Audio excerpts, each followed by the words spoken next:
What's up, guys? Welcome to Demo with Mo. I'm your host, Monique Simmons. We'll be discussing dating, engaged, and married objectives from a young Christian's perspective. Are you guys ready? Let's dive in.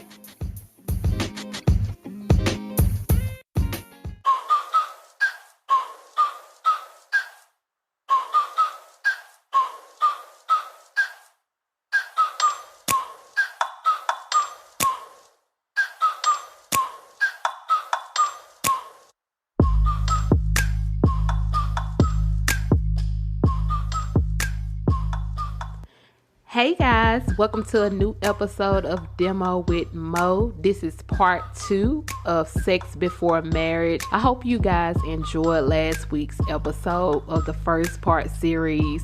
I was so excited about my conversation with Deonica. I can't wait for you guys to hear part 2 on today. We just celebrated over 200 downloads of the podcast, and I'm so excited about it. I just want to tell you guys thank you. Thank you for your support of the podcast. Whether you're listening, you're downloading, you're sharing, you're subscribing, you're following my Facebook page, whatever you're doing to support.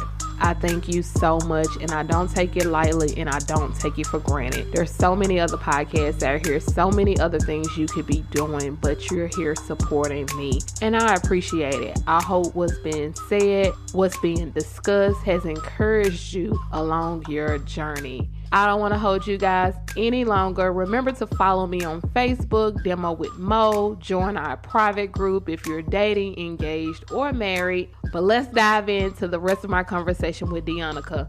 I hope you guys enjoy. What have you been asked the most regarding sex before marriage in your small group? You know, we haven't discussed it yet. So It's not, so our upcoming session is about marriage. So we're going to take marriage vows. We're going to take the scriptures out. We're going to say, this is what the preacher says when, two people are getting married. Are you this? Are you doing this work? Are you doing this work? Yeah. And so actually, I think sex is like 2 weeks after our discussion. Gotcha. However, I will say, when I was promoting my small group to individuals, that was like the main thing they wanted to know. They were like, I really want to know how to talk about sex and things like that. And of course, it was like in a whisper, it's like, I want to talk about the sex part. And so I'm like, oh yeah, like that is part of the outline. That's part of the discussion we're going to talk about. And so, just prepare yourself. And sometimes like an hour is just not long enough to talk to these ladies about stuff. And originally with the small group, I really wanted it to be co-ed. And I know that was hard to have, but some of these conversations that we are having for us as women, I feel like it's so necessary that men are having it. And I don't think they're having it. And I think we're seeing a lot of the results of men not having that conversation, especially in like society and like men and rappers and things like that. So that's another thing for the ladies. Like this self-work that you're doing is so that you can identify toxicity outside of you and know how to reflect from that and be able to walk away from that. So, yeah. I like that. Okay. So since you brought up about the men kind of being in this conversation too, what do you think about purity culture? Because I know it was big in the 90s. You hear a lot of people talk about it, about how it was the young ladies committing themselves to their dads and saying, I'm not going to have sex until I get married. And they had these purity rings. But my question to you is, because even with that, it was so much pushed on the women, the young ladies, the girls, but you never really hear it with the guys and the fellas. What do you think about the purity culture? How do you feel about it? I think the purity culture was definitely more men sending that down. I mean, there were some women involved in it too, but I think for the people who were projecting the purity culture, it was like, well, we can't say too much to the men because they're our leaders, they're our pastors, they're our deacons, they're our whatever. So, we can't put too many limits on them, but, they got the power of God. God talked to them all the time. So, we don't have to talk to them too much. But these women over here, the way they dress in, like you would think that we as women, like just us existing is tempting men. But I think there's so many conversations that need to be had as far as like, hey, men, you know, women are tempted, men are tempted, but guess what? We are in control of these things. We can't just be like, oh, well, I'm aroused, so whatever I do as a result of that is not really my fault. Like, but for women, yeah, you something happened to you because you walked out the door and your cleavage was showing. Like, no, I think more conversation needs to be had to men. Yeah. Because what was funny was that I would promote the small group, but I would get a small fraction of men. And if you look at our church currently, there aren't that many single men that come. Right. And so, yeah, I just think the conversation needs to be pointed back to men because they are just as in control because we need to not to put all the weight on women. Right. And I agree. And I'm sure, because, you know, like we've talked about in the past, when we say the church, we're talking about ourselves. So we kind of put the church as a whole, but I'm sure there were some people who had great motives concerning the purity culture. I'm sure they meant it to be something well, but there were some people whose motives were not right, you know, where it was kind of pushed on the young ladies. And that's the part that I don't like. It's like, you're the reason, like you said, that I'm aroused, or the reason I feel this way is because of what you're wearing or how your hair is or the way you carry yourself or the way you talk. And that's not fair because we are in control of ourselves. You're feeling the way you're feeling is because of your own sin and your own issues. It's not because of me, you know, so that's the part of it that I did not like. Mm-hmm. Okay. Personal question for you. Okay. Do you have an accountability person, somebody that kind of holds you accountable or tries to help you along this journey? Oh, man, I actually had two beautiful women that were my accountability partner. They were the ones when I knew I was having one of those days and I was like, I need to call them instead of, picking my phone up to call, a guy. But between the two of them, I think, they're getting new jobs, they're moving, one of them started dating. And it's just like, I feel alone again. I've been in a good position because, since them kind of moving on with their lives, I've been able to pick up this small group, at the same time. So the Holy Spirit has been working heavily. Yeah. But now that you mention it, I think I still do need to have a accountability partner because I am starting to date again. And some of those temptations are going to come up. So I need to be able to talk to somebody and say, just somebody who's rooting for me and knows why I'm on this journey and my reasons why, to just be able to say, keep going and keep believing in the things that you've been believing in. Yeah, I love it. And I would encourage anyone, whether you're single, married, wherever you are in your life, I always encourage people to have an accountability partner because we all, no matter where we are in our journey, we all face temptations and struggles and attacks from the enemy. And it's just good to have somebody, not somebody beating you over the head or condemning you when you mess up or when you fall, but someone encouraging you, to keep going and reminding you of your reasons why that you're doing this. Remember that you're trying to save yourself from marriage because you want this pure and beautiful experience with your partner or in your marriage. Don't give up, don't walk away. You are trying to just hold them accountable and help them to remember why they're doing what they're doing, because it's easy to give up. It's easy to give in to temptation and, just be like, whatever, I'm finna have sex or whatever, I'm finna walk out of this marriage or whatever, I'm about to curse them out. We all face different things, but it's just good to have somebody in your corner that's telling you not to give up. Don't take the easy way out. You can do this, you can overcome this. And even with accountability partners, I would tell somebody, get somebody that you can be completely honest with, because I'm very vulnerable and open about my life. I can't have somebody that I gotta, give a half truth to. If I'm feeling like I'm about to cuss my husband, I don't curse, but if I'm feeling like I'm about to cuss my husband out and he done tick me off, I need to be able to say that to you. I don't want to be like, things are, they're not going so well today. Or I just can't do that. I can't sugarcoat. So I would encourage you to have somebody that you can be open and honest about where you are and who you are.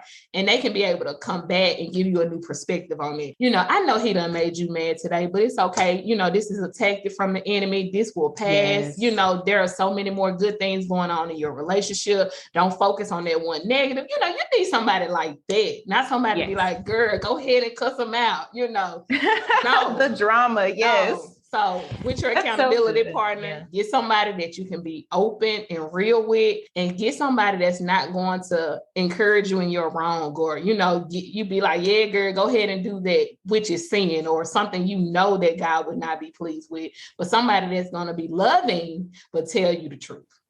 Yeah, that's so good, because one of the big things that we've been talking about is community in singleness. You think, oh, a lot of the women are saying, well, I want a husband that I can come home to and tell him about my day, and he needs to be this and this and this. I'm like, that's a lot to put on somebody, one person who has their own flaws, their own things that they got going on, their own traumas and emotions and stuff. You need to have that in community. Like, the big thing with when I said, okay, I'm stepping back from dating, I would have those nights where I'm like, God, I'm so lonely. Like, you know, I'm so lonely. And then like there'd be a knock on the door and it'd be my friend. Yeah. And I'm like, okay, like the Holy Spirit was saying community, like these moments where you're lonely, these moments where you want to tell somebody about your day, it's for your community. And the more you build your community, you need to have a diverse community, obviously. Yeah. The more you build your community, that community doesn't go away. You take them into your marriage. Right. So these are the same people who you talk to about, oh, I had a rough day or this or that. You're taking the pressure off your relationship so that it can be just pure and love and just y'all being each other's helpmate. Yeah. Yeah. I love it. I told you the last 2 weeks, I had episodes come out about friendships, how important friendships are and how it affects your relationships, etc. But that's what my girlfriends are. We have a group text and we talk probably every day because we're in busy seasons of our lives. Some of us have little kids. One of my girlfriend's husband passed away this year from COVID. So it's just, we all have a lot going on. So we're not able to just get on the phone and talk. And that's another thing that people have to realize, you know, our seasons of life change and you just adjust to the season.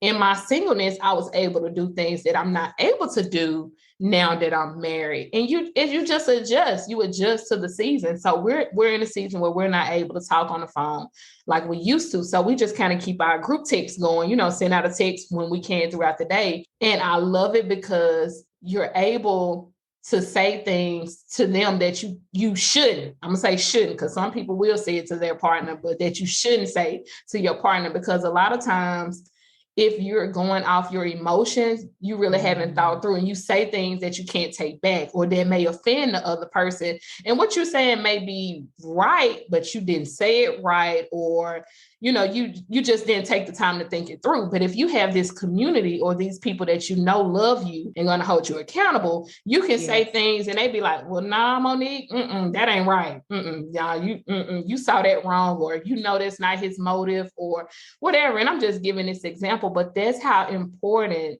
community and accountability and friendships are, because now you have this safe space where you can kind of share things and kind of get a new perspective or a new mindset or somebody that's not kind of biased. And, you know, because when you're going through something, you kind of just see it your way. But now you have these people who they're not experiencing it right now. So they can kind of give you fresh perspective, like, nah, you might be in your feelings about that one. And it's just beautiful because it helps to combat what the enemy is trying to do in your marriage or in your relationship, or which even your flesh, because everything ain't the enemy fault, but even sometimes our flesh, because as you said earlier, which I loved, a lot of times in our singleness, we have all these, because we're in the flesh, we're human, we're broken individuals. We'll never be perfect until we get to heaven. But we have all of these things that we may not per se be dealing with. And then you trying to bring two people who have their own separate issues, who were raised differently, who think differently, who just are different. And now you're trying to bring these two broken people together and do life together. And it's hard. If you don't deal with your own individual issues, now the things that they do triggers your issues and you're triggering their issues. And it's just a hot tail mess. But if we begin to be accountable for self, whether you're single or married, you have to be accountable for yourself. You have to do the work. And as you brought up earlier about my podcast episode, it was called Unpack Your Bags, about dealing with your own trauma, your own issues, your own instability. You have to be responsible. You're responsible for that. What happened to me as a child is not my partner's fault. What my daddy did to me or what my mom said to me, that's nobody else's fault. And I now begin to take those things out on them, but that's not fair. We have to do the work. We really do. Absolutely. So I can't expect my partner to make me feel better about my trauma. Like, because that was some things that we brought up in the group. Somebody was like, well, I want them to make me feel better about myself. And I was like, whoa. No. Because you are asking for things to go south, because if he doesn't have the words to help you feel better about yourself, then you're going to resent him. You're going to feel this way about him. Well, you can't make me feel better about myself. No, you need to come into the relationship feeling great about you. Because you have to be your own best cheerleader in everyday life.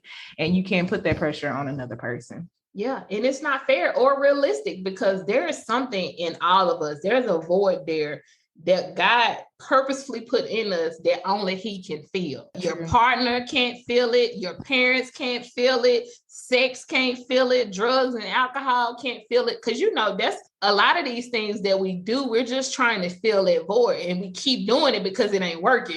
We just keep doing it, but the void still ain't been filled. I'm still feeling the same way I've been feeling, but that's because only God can fill that void. So when you go into a relationship with that mindset that my partner is going to make me feel better about myself, all my sexual traumas and all these things that I'm dealing with now that I'm married and I can have sex freely, those traumas gonna go away. It ain't gonna work.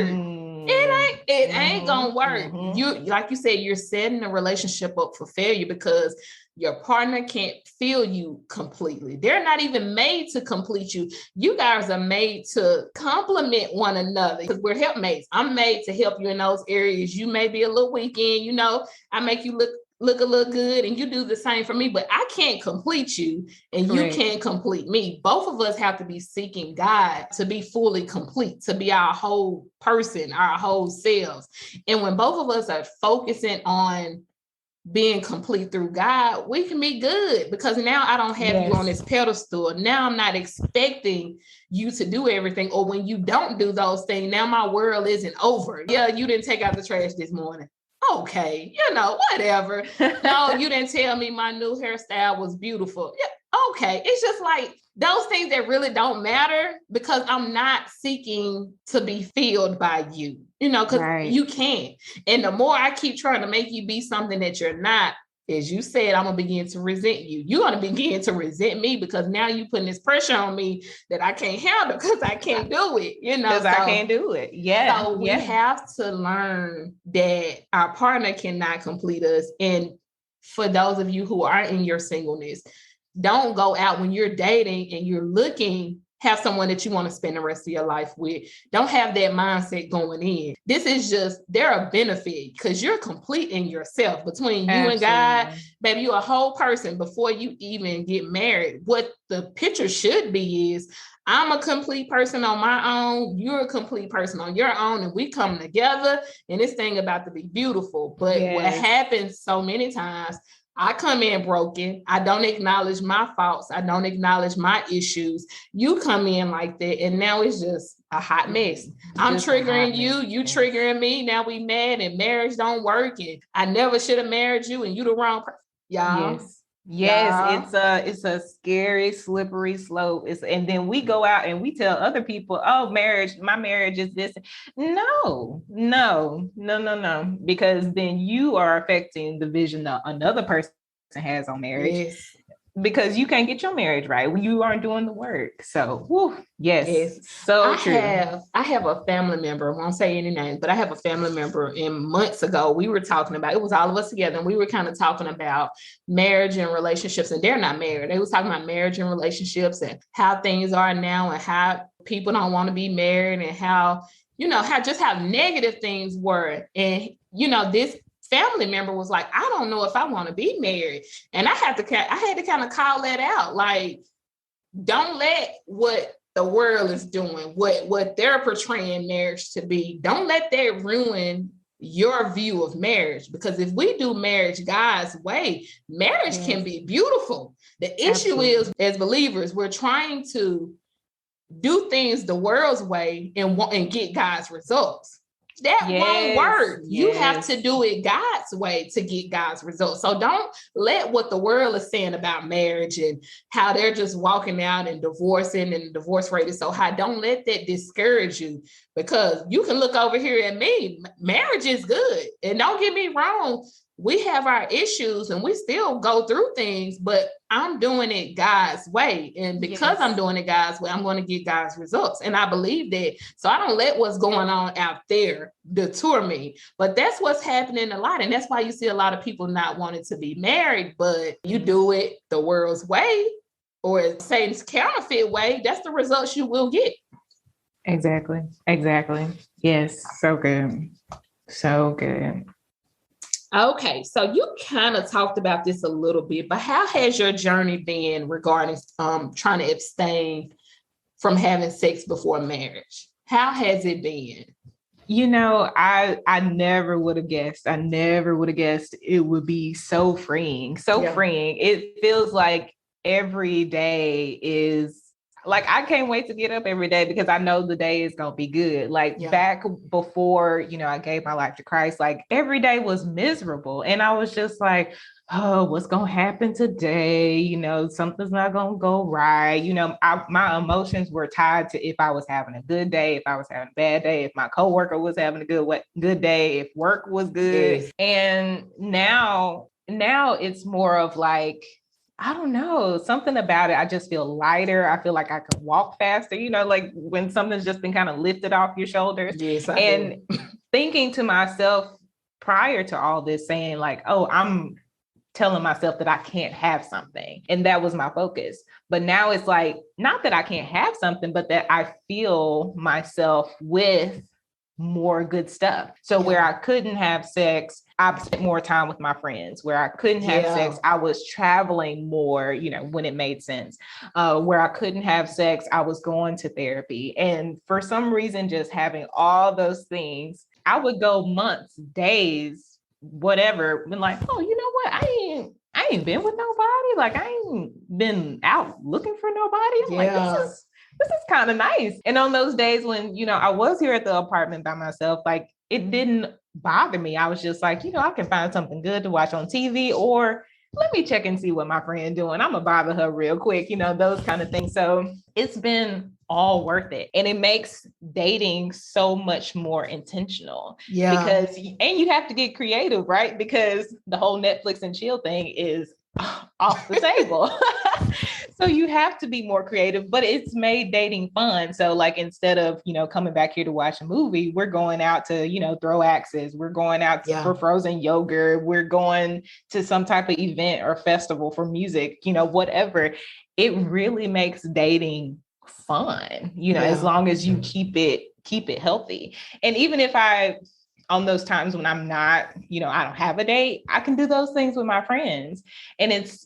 And the more things that I do, it's more things that I discover about myself. Like, I love festivals. I love arts and crafts. I'm going to go to an arts festival, not by myself, but I can go by myself, but I'm going to bring a friend and we're going to get closer together, and I'm going to get filled. She's going to get filled. I'm going to get filled because she's getting filled. And it's just been so nice. So nice. I love it. I love it. It's so good. It's so good what you're saying. You guys, I hope what she said did not go over your head, because what Satan does, he tries to get us to focus on that one thing we cannot have. And that's our distraction. You know, God doesn't want you to have sex before marriage, just like how he did Adam and Eve in the garden.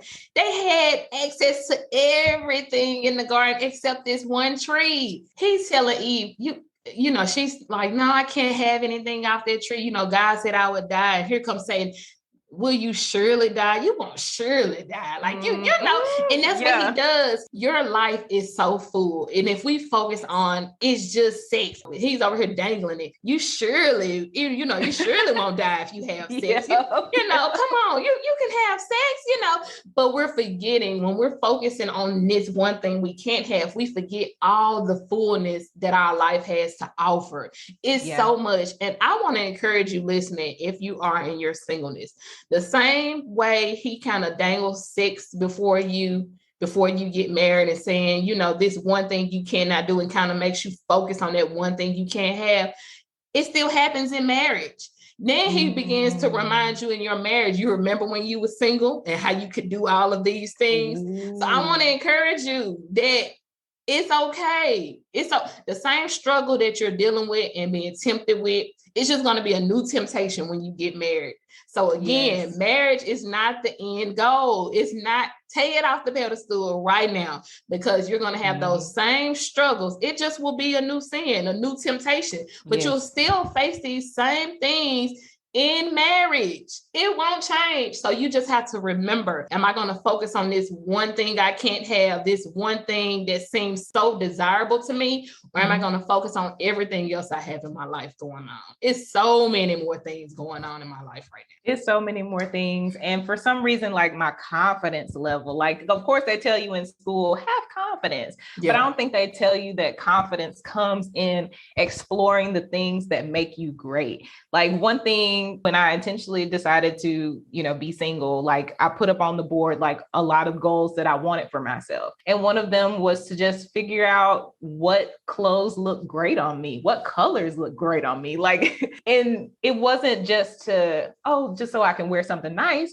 When I go out on a date, when I go to work and I wear stuff like feel next level, it ain't because nobody's done anything. It's not because anybody's told me I'm pretty or whatever. It's because when I put that stuff on, I feel good about me and I just step a little different. And you'll be surprised. Like when you step out and you feel great about you, that magnetizes so many people to you. You ain't going out looking for the right guy, Mr. Right.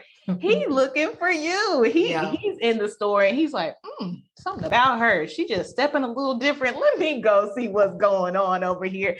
And that's so funny. Like that's happened like the last couple of times. If I did meet somebody, you know, I was just operating in me, in full wattage me. And somebody was like, you know, what's your name? You know, let me talk to you, that type of thing. And, you know, let's get to know each other, that kind of thing. It's not me on the apps or whatever, you know, hoping that this person is the right person. No, it was just me operating in my full wattage. Yes. Okay. I'm here for it. I love it. And something that we don't talk about, the Holy Spirit is so attractive. Like, it's just so like, it's drawing, you know, it's just something about it. The Holy Spirit, even though you out here looking good, don't get me wrong, but it's something about the Holy Spirit in you. It draws people to you. They just want to know more. Who are you? Like, what is it about you? It's something. What is it? You know, it's just, it's just something. I mean, something about it. And I get it all the time. Like I'll be in my office and somebody will just show up in my office, be like, you know, you were on my mind. And they're just coming to be in your presence because something about you're not heavy on, I don't have this. I don't have this. I don't have this. You are light. And because you know you're operating in everything God has given to you and you're exploring, you're discovering the person that God stitched you together to be. And something about that confidence is not tied to any human. It's not tied to anything on this earth. It's just an amazing feeling. It's an amazing feeling. It's addictive. perspective. I would have never thought, girl. Okay, so I'm going to turn tables just a little bit. How do you think sexual trauma affects our view of sex? And is this something, if you don't mind sharing, that you've experienced personally? So I think for me, my sexual trauma was attached to my daddy issues. Okay. And I was using it as a weapon. I wasn't using it as something to, in its original design, to bring me closer to whoever this person was. And so it was also a coping mechanism for me feeling great about myself. Because, my dad wasn't present and my mom was really hard on me. So sex for me was like, oh, okay, this person has made me feel good about myself, going back to what we were talking about. And then I was feeling miserable after sex. Like I wasn't feeling any better. And then if he left soon after, abandonment issues, boom, high rates of abandonment issues. And I was like, if people are saying that sex is just so great and amazing, why do I feel so bad? Yeah. And so part of stepping back from dating was taking sex off the table, because I really wanted to do the research to figure out, well, why was I having sex? What did sex mean for me? And did I have a bad perspective of it? That's where therapy came in. Yes. And my therapist was able to identify that I was weaponizing sex. I was using it as the claw to keep, men in my circle, because, my dad wasn't in my life like he should have been. And a lot of my relationships failed because of my sexual trauma, because if we weren't having sex, then I was like, something's wrong with the relationship, what's going on? Like I completely had the meltdown. Yeah. And so I knew that, with my research, giving my life to Christ, I was like, okay, sex seems like it needs to be the icing on the cake. Yeah. So I'm missing what's in the cake. And so though I can't factor in the guy because he's his own person, I need to figure out what sex means to me, what sex is supposed to feel like. They have there's a therapist, a sex therapist that meets locally here. And I went to her and we had a good conversation. It was on desire. It was about orgasm, just all those things. And so one thing I was telling her, I was like, for some reason, I can't, my body just doesn't operate. And then on the other side of things, I'm miserable. And so she says, she gave me this term, blissed out. And she was like, that's what sex is supposed to feel like. You feel completely vulnerable. You are open to the experience. You feel safe. And she was like, when's the last time you felt like that? And so I explained to her, I felt like that when I went to the Virgin Islands. And the Virgin Islands has this huge festival late in the year. It's called Juve, I believe it's called. Forgive me, my people. But it was this amazing festival. And there were these big trucks that had these big speakers on top. And there was music. People just were all over the place. It was raining. And so people were muddy. And for some reason, all you had to do was go from, one point and then come all the way down the street. And then it would end on the beach. And that's where they would have these water trucks that would spray everybody down, because by the time you get there, you're so muddy. Right. But something about that was so freeing. Something about that was so freeing. And I felt safe, and I felt like the people were there to have a great time. I felt playful and all that stuff. And she was like, those are things you need to bring into your sex life. That's what sex is supposed to feel like. It's supposed to feel safe. It's supposed to feel fun. All those parameters you need to have in sex. And it sounds like you don't have those parameters currently. And it was true, because, the places I was having sex, I don't know these people's places. I can't feel comfortable in somebody else's home or wherever, people are having sex. I, of course, didn't feel safe because I wasn't being safe in the act. And so it was all these things that my body was like, I ain't working, because this don't feel appropriate. This don't feel right. So it's interesting. Your body will tell you, hey, this don't feel right. Even if your mind is just like, no, we gonna keep going. Your body's like, girl, this ain't it. And so a lot of our discussion was around what makes you feel safe sexually. And so I told her like all the parameters around masturbation that make sense for it to happen. And she was like, that's supposed to be present when you have sex. You're supposed to feel safe. You know, the mood should be right and you should feel protected. If you don't have those things, you can't have a great sex life. It was so good. I love it. And this is why I tell everybody, I'm an advocate for therapy. I am a big advocate for therapy because there are a lot of things in our lives, and everyone has different sexual traumas. And some people have not experienced trauma. So everyone is different. So this will look different for everyone. But especially if you've experienced sexual trauma, as we talked about earlier, you know, there's two extremes. You know, when you're single, sex is bad, don't have sex, you got to wait till you're married, blah, blah, blah. Then when you get married, flip that switch. Sex is good. Enjoy it in your marriage. It should be beautiful. But that's going to be hard to do. If you've been taught that sex is bad for so long, and then you finally get married and now you think it's going to be enjoyable and it's going to be so beautiful. It's not, because for so long you have taught your body and your mind this, and it's so much there that needs to be dealt with, and it causes so many issues. But when you are able to have therapy and have a counselor, someone that you can be open and honest about all these things going on with you, and they can really tell you why you feel the way you do, and it's okay, you know, because I have someone in my life who's experienced sexual trauma by molestation and it went into the other relationships, you know. So now some things with sex is off limits. You can't do this, you can't do that, and we're not doing this. And it's so guarded. But the Bible teaches us that sex was created for marriage, and it's supposed to be enjoyable, and it's supposed to be this, you know, this safe place where you and your partner are two becoming one. It's just supposed to be a beautiful thing. But if somebody has hurt you and now you have this mindset around sex that this is off limits and I can't do that, and now I'm feeling the same way I did when I was molested, something's wrong here. Something is not right here. Now I have to begin to deal with this because I can't ignore it.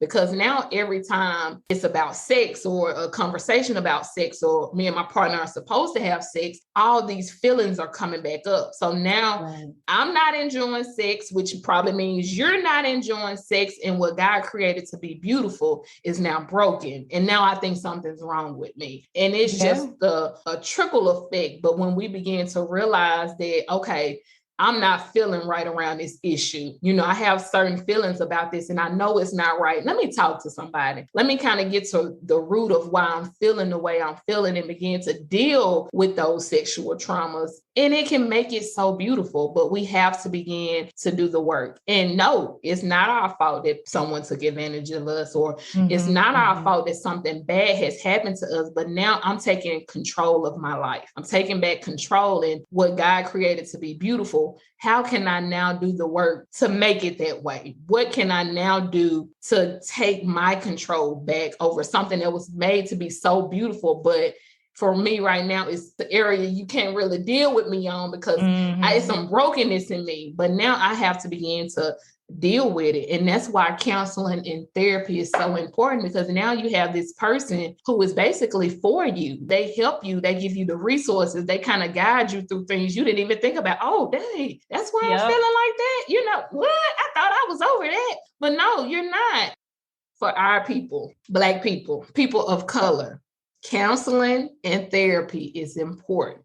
It is nothing wrong with getting a little help. I have Jesus and I have my therapist. Do you hear me? Because some of y'all church folks, you know, y'all put Jesus for everything. And don't get me wrong, Jesus is my source, but Jesus gives us resources to help us as well. So Jesus and my therapy has gotten me through the years, and I have a great life. So it works. I just want to tell you that it does work. So good. Yeah. The biggest thing for me through therapy was safety. Like I needed to feel safe when sex was involved, and casual dating does not provide safety for me. So that's when I knew, I was like, okay, I need to commit to taking casual sex off the table and do the intentional work to find a partner that I know I can be safe with. And then I can have that beautiful version of sex that God talks about in the sanctity of marriage. Let me ask you this, because you said that. Do you think a lot of people now, they date casually, or do they date with the purpose of marriage? I think a lot of people date casually. I think it looks good to have somebody on your arm on Instagram and Facebook and stuff like that. And so I think the focus has been just so that somebody can see me with somebody. I think I also put the pressure on myself when I was dating that anybody I was dating was going to potentially be the one. That also puts, pressure on the relationship as well, because it puts pressure on the relationship if you don't know what you're looking for. I'll say that. But when you know what you're looking for, you can intentionally date and be able to realize, he's hit one of my non-negotiables. Let me go ahead and communicate that this ain't going to work out and move on. But again, to the side of people just dating just to say that they got somebody, and then, the red flags are there, but they got all the likes on their photo when they were having frozen yogurt and stuff. No, that for some reason, that's more important than doing the hard work to see if this is, a partner. And I know marriage is not for everybody, right? Yes. But still, I think at the source is I want somebody to do life with, with all those things that you consider for a marriage partner. I think you need to also stack that up against somebody you can do life with. I like it. Okay, so I opened my podcast page to questions that we would answer live. And I got 2 questions. I'm going to read out the question to you, and you tell me what you think. Okay. The first question says, if I'm being safe by using protection, why should I wait to have sex into marriage? Mm-hmm. That's a very good question, because a lot of people will also be like, well, oral sex is not sex, or, oral sex is not, being penetrative. It still has soul ties attached to it. You still emotionally get revved up for it. Like all of those things, like, yes, be safe, wear condoms, all these things are provided for you, but still your body is responding to sex, and soul ties are still very real. And so I think you should still consider that, hey, yes, it's a casual thing. It's just a one-off thing, but still, like, those soul ties are real, and you want to make sure you're giving it to somebody that you feel safe with. Yeah, that's good. That's good. And the only thing I would add to that is, yes, you may be protecting yourself physically, but that doesn't protect you spiritually and emotionally and mentally. The same ways you would feel if you were sleeping with somebody unprotected, you're going to feel the same way you feel sleeping with them protected. The only thing you may be missing is an STD and a baby, but you still get attached. If this person was to walk out on you the next day, would you not be hurt because you use a condom? You still would be hurt, So sex was made to connect us and tie us to this person. And like you said, do you really want to be tied to this person? So we have to be very careful with that. And I'm not one of those people who are bopping you across the head and say, don't have sex before marriage and it's so bad. That's not who I am, because I know God offers us so much grace and so much mercy. But what I am telling you is, if you do wait, God is not just leaving you out there with no benefits and no results because you waited. Right. I'm telling you that it can be so beautiful and so amazing if you do. Mm-hmm. The last question here says, what if I'm engaged and I know without a doubt we're getting married? Can I have sex with my fiance?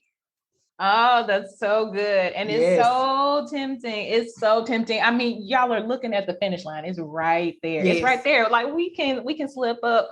However, I feel like the commitment that you are making, you need to stick to it, because it's one of those things, like, if we slip up now, then we'll slip up, afterwards. You want your marriage to be built on a good foundation.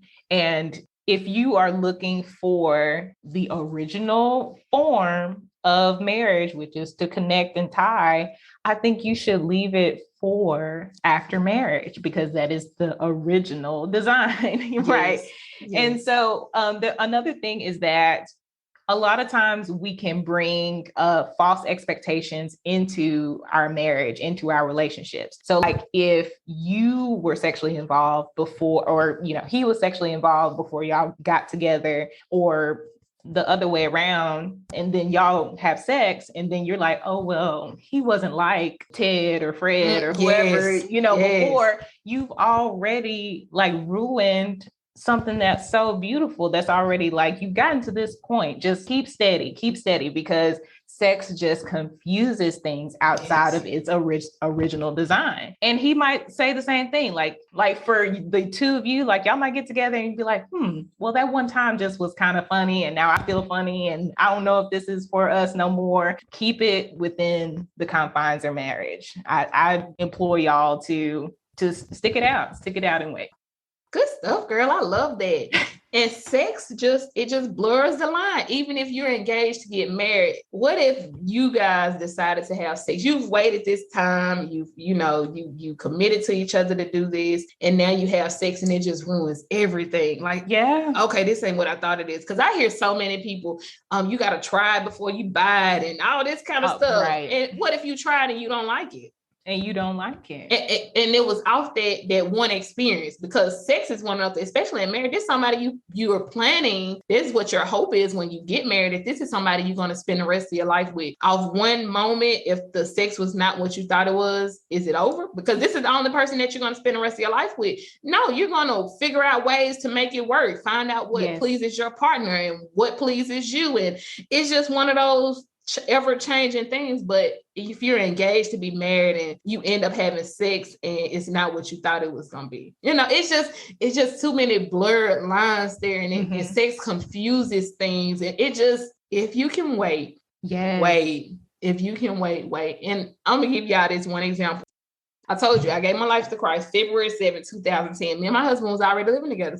So we were living together, and I told him I'm not having sex before we get married. I was adamant about that. And we got married in June, but sometime in between it, I don't remember the exact month, but my flesh got the best of me, because when you don't have guards and boundaries and safe places, it's easy to fall into temptation. And I don't care what the temptation is, but we living together. I'm with this person every day. And one day my flesh just got weak and I fell into it. Ended up having sex. And it messed up so much between us. Like, it was just, I'm telling you, it causes blurred lines. So we ended up going to counseling with our pastor. We're very open. Well, I'm more open than he is, but he's open with our pastor. And he was like, she slipped up, we might as well keep having sex. We already living together. We have a child together. We about to get married. And my pastor was like, is that what your relationship with God is? If you mess up, should you continue in your sin because you messed up one time, or do you repent and turn from it? Oh, wow. Okay. Now it's giving you something give me something to think about. And we never slept together again until we got married. But my point is in that, even though this is the person that we knew we were going to get married, we already knew that, but still I made a commitment to God. It was bigger than just that. Lord, I'm committing myself to you, because even though I told you I was the first friend to get married, so my friends then, they weren't all Christians, because I had just given my life to Christ. So I still had my friends from the world, and they all were saying the same thing he was saying. Y'all already, let me drop this in there. I gave my life to Christ. 2 weeks later, I got baptized, found out I was pregnant. Oh, wow. Yes.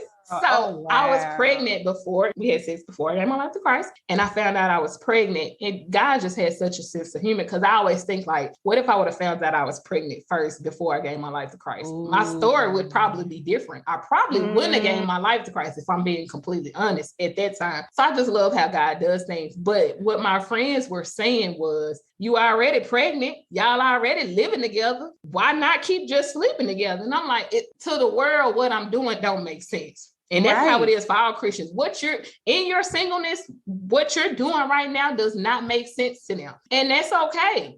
I made a commitment to God. It was between me and God personally. I knew what I was doing. Lord, my desire is to do this the way that you said do it. I know I've been doing it wrong all these years before, but I didn't know you personally. I didn't have a relationship with you, but now I have a relationship, and my desire is to do it right and to do it your way. And that's what I did. All my friends were talking about me. My husband his lips was pouting most days because he wanted to have sex, and it is what it is, but I waited and I did it the way God wanted me to do. And it was so much better. I'm going to be completely honest. It was so much better once we got married. So if you can hold out, y'all, hold out.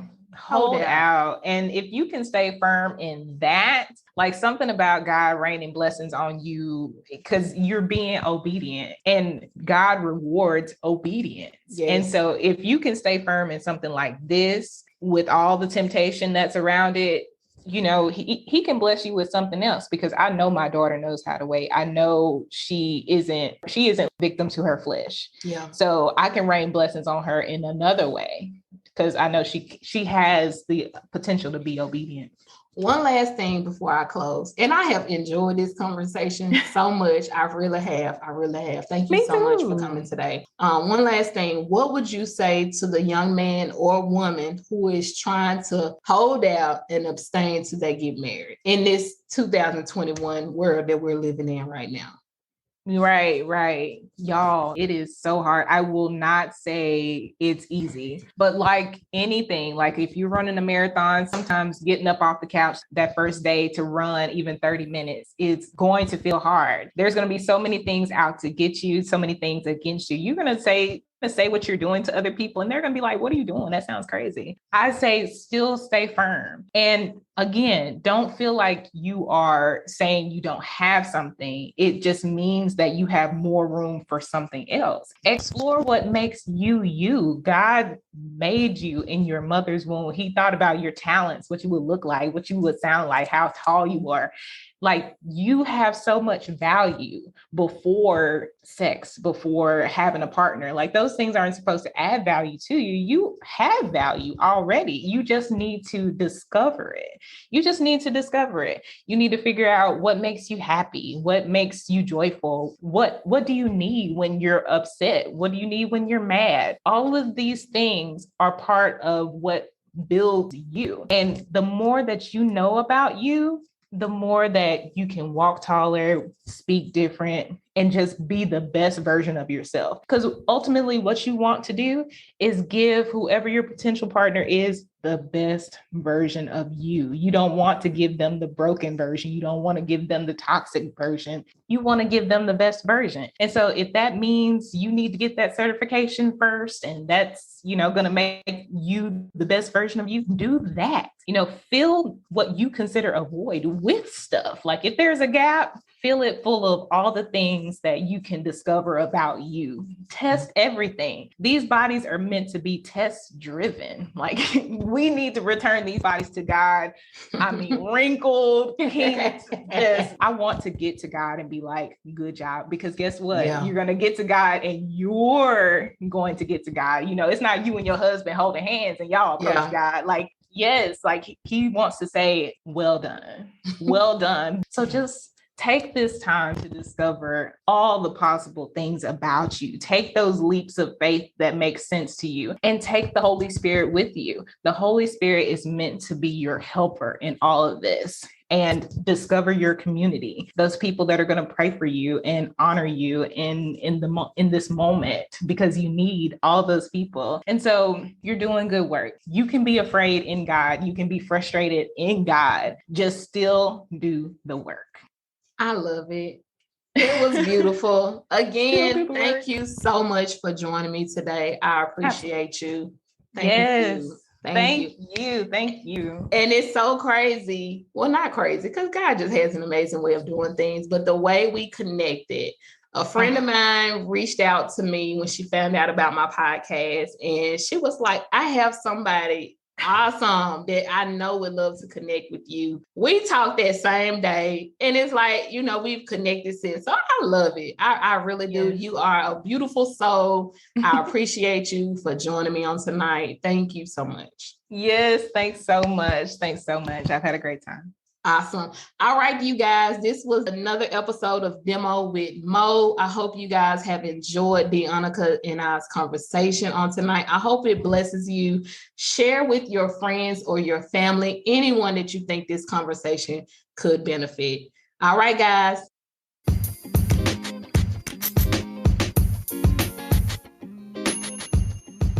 I hope you guys have enjoyed. Follow me on Facebook at Demo with Mo. If you have any questions you would like answered here live on my podcast, email them to me at demowithmo@gmail.com. That's DEMOWITHMO@gmail.com.